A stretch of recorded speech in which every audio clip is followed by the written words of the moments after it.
La defensa en este momento va a sustentar los argumentos destinados a que la demanda presentada por el Ministerio Público por la Fiscalía de la Nación en concreto sea declarada infundada.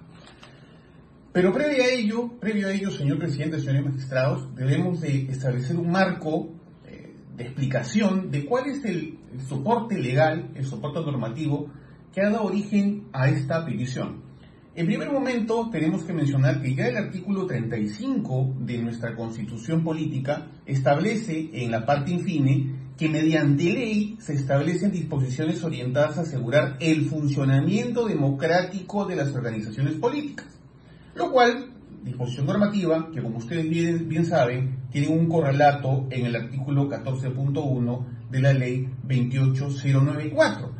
Ley que, como ley marco del sistema de organizaciones políticas, prevé, entre otras cosas, y voy a citar, que un partido político, en este caso, puede ser declarado ilegal cuando vulnera sistemáticamente las libertades y los derechos fundamentales, promoviendo, justificando o exculpando los atentados contra la vida o la integridad de las personas, o la exclusión o persecución de personas por cualquier razón, o legitimando la violencia como método para la consecución de objetivos políticos.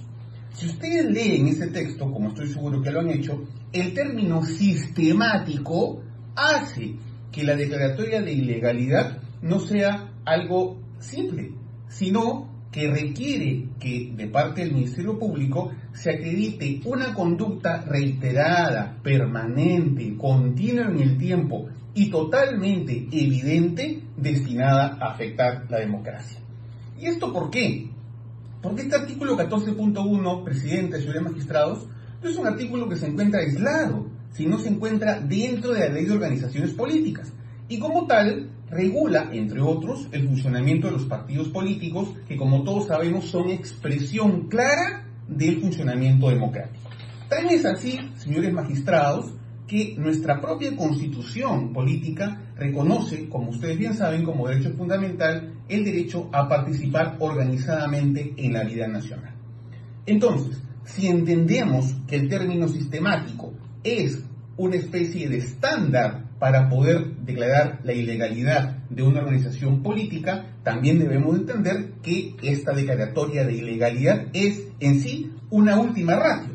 ¿Y por qué una última ratio? Me voy a permitir citar a Ferrero Rebagliati, quien ha dicho en una obra del año 2003, publicada en el 2003, que lo político está inserto en lo social tan profundamente que no puede ser extirpado sin que la sociedad se disuelva.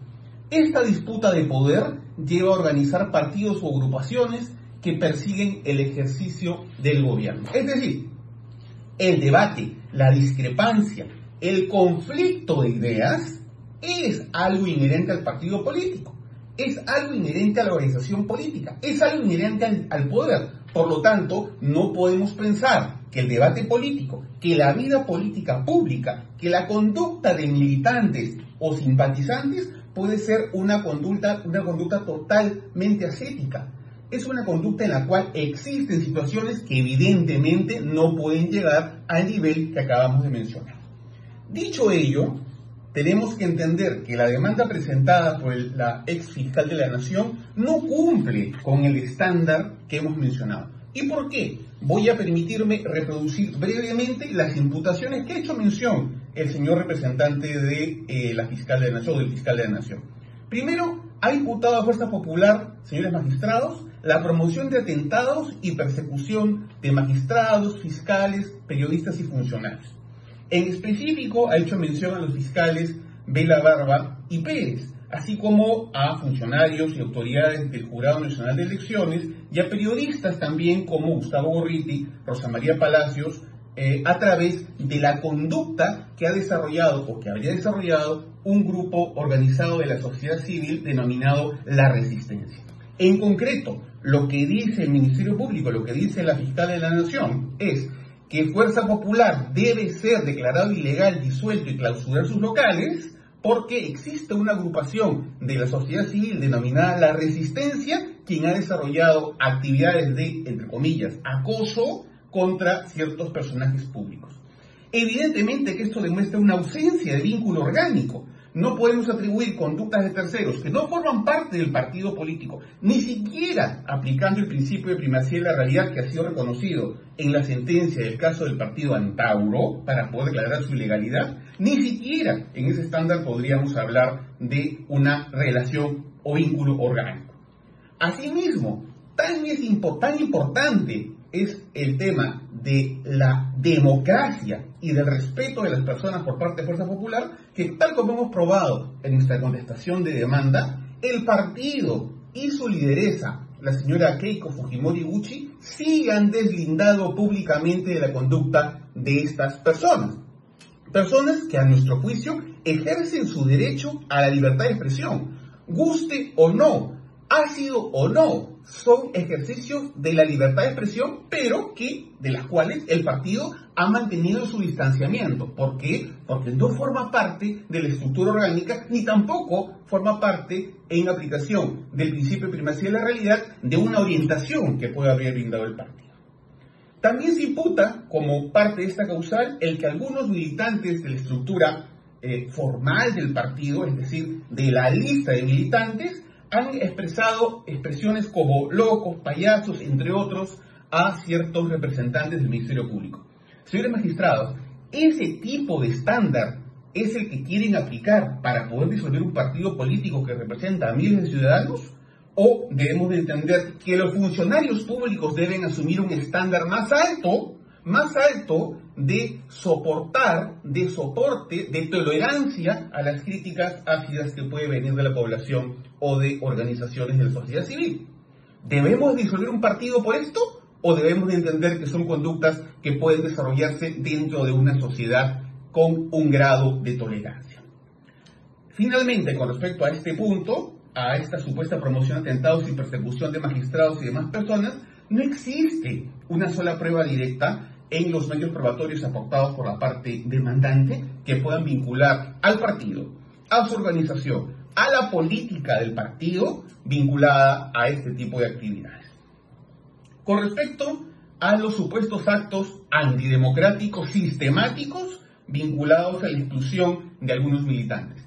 Señores magistrados, lo que está diciendo el Ministerio Público es que porque Fuerza Popular ha aplicado medidas de corrección interna dentro de su estatuto a algunos militantes, en específico a los denominados, entre comillas, Avengers, y por cierto, no todos fueron sancionados, en el caso del señor Fujimori Gucci, Kenji, él renunció al partido, el hecho de haberlo realizado, per se, es una conducta antidemocrática sistemática que podría justificar la declaratoria de legalidad del partido. A nuestro juicio, eso evidentemente no es así. No tan solo porque el estatuto lo permite, sino porque es una muestra clara de que el partido es orgánico, cumple con sus normas y además permite a los que tienen también discrepancias poder renunciar al mismo.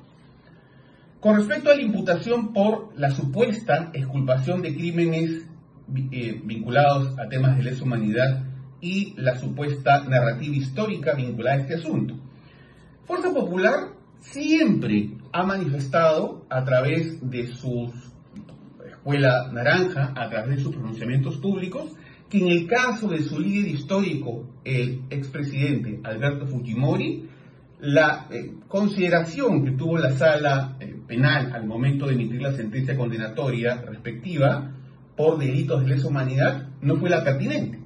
Tan es así que en el expediente 1460-2016 habeas corpus, el Tribunal Constitucional estableció que no había una sentencia específica por crímenes de lesa humanidad.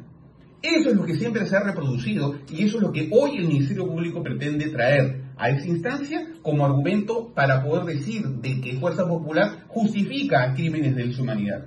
Y lo enlaza, lo vincula a dos leyes, a la ley 32.107 y a la ley 32.419, leyes expedidas legítimamente por un Congreso legítimamente electo, en el que no solo ha votado la bancada de Fuerza Popular, sino otras bancadas vinculadas al tema de amnistía y al tema de prescripción de delitos calificados como lesa humanidad antes de la entrada en vigencia del Estatuto de Roma en el Perú.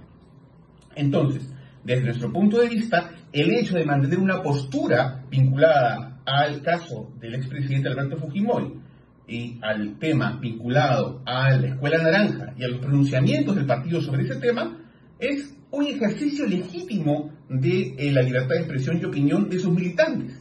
Por lo tanto, en el Perú, al no existir delito de opinión, no podemos entenderlo como una causal para poder declarar la ilegalidad.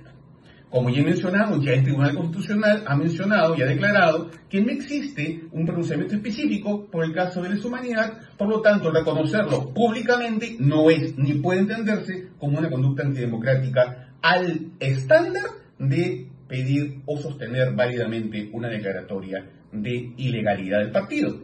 Y las leyes que he mencionado, como evidentemente son producciones del legislativo en el ejercicio legítimo de la función parlamentaria de las bancadas, no tan solo de la bancada de Fuerza Popular, que eventualmente podrán ser cuestionadas a través del mecanismo de inconstitucionalidad. Y para concluir, con respecto a la imputación sobre la supuesta legitimación de la violencia a través de la narrativa fraude en mesa. ¿Qué pasó? Como todos sabemos, en el 2021 hubo un cuestionamiento serio y responsable a los resultados electorales de las elecciones generales. Frente a ese cuestionamiento serio y responsable público por parte de Fuerza Popular, dentro de un marco de legitimidad, se desarrollaron impugnaciones, es decir, entre comillas, tan ilegal es el partido que recurre a las vías legales de la declaratoria o cuestionamiento de las actas electorales, cuestionamiento de las mesas de sufragio, para poder cuestionar un proceso electoral. Es decir, se pretende traer a esta mesa, a este tribunal, a esta consideración de la demanda de supuesta ilegalidad del partido, un acto perfectamente ilícito enmarcado dentro de las facultades que todo ciudadano, y más aún un partido político, tiene de impugnar resultados electorales por la vía correspondiente. Señores magistrados, como dije al inicio, la sentencia del expediente 19.714/2024 del caso Antauro ya fijó el estándar por el cual se debe declarar la ilegalidad de un partido político. Y en este caso, fueron tres las causales: promoción de la violencia atribuida al líder de hecho del partido, Antauro Humala, legitimación de la violencia atribuible a esta persona y un discurso de odio y discriminación. ¿Por qué? Porque este señor promovió el fusilamiento de expresidentes, fusilamiento de homosexuales, fusilamiento de corruptos, legitimó el andahuaylazo, legitimó el asesinato de policías y además desarrolló y sigue desarrollando un discurso de odio frente a los migrantes. Ese es el estándar para poder declarar la ilegalidad de un partido. Y por supuesto, porque legitimar, permitir, avalar que una organización política lleve ese discurso a través de su líder de facto, eso sí es un riesgo para la democracia, que no podemos tolerar. Por lo tanto, señores magistrados, en este caso estamos convencidos totalmente que la demanda es infundada, que la demanda obedece a un sesgo político. ¿Por qué? Porque de su texto se puede evidenciar que se ha forzado la figura del 14.1 de la Ley de Organizaciones Políticas para pretender que se declare la ilegalidad de un partido que está en plena campaña electoral. ¡Qué coincidencia! Es algo subjetivo, evidentemente, pero también lo menciono. Por lo tanto, señores magistrados, como mencioné, solicito que, en definitiva, esta demanda se declarará infundada en todos sus extremos, en garantía de la democracia, en garantía de la libertad de pensamiento y en la garantía del legítimo derecho de miles de ciudadanos de participar en la vida política del país a través de una organización política. Muchas gracias. Bien, ¿alguna intervención por los jueces supremos? Ninguna. Entonces damos por oídos los informes orales y dejamos la causa al voto. Buenas tardes, abogados. Gracias, presidente.